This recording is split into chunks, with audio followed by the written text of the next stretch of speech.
the reason why we do sustainable business back personally as something that I actually went through back in college. Back then, it was just about environment. It was about experiencing nature firsthand and seeing actually the problems that happen. So this includes plastic pollution, climate change, ecosystem problems. Now, experiencing this firsthand allows you to have a different type of rooting. It's not just like, oh, just another business. No, it's very well rooted back in my younger ages, and still stands true until today.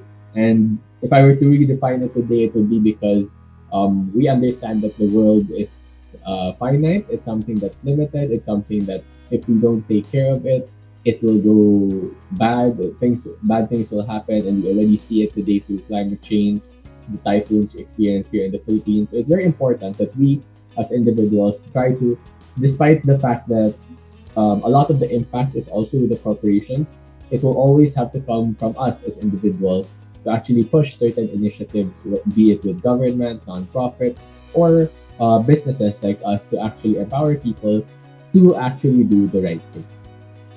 At the start, when we tried to market tips back then, because Loop only followed in 2018, Loop was very didn't have a hard time starting out because it was heavily backed by SIP. But now it stands well on its own through constant communication via social media, email, and traditional digital marketing methods. Because we had to go online, we don't have any other physical ways of actually marketing. We don't do webinars or seminars, which we should. I understand we should, but we're a very small team, so we're also limited in terms of capacity. But back then, when we were just starting out, talaga SIP, which was the straws on its own, we had to really focus on talking to people about these things, and it meant talking to the right people. I wouldn't say I literally hopped from every single school, every seminar, every webinar, but I took measures to make sure that I talked to the right people and got the right attention for it.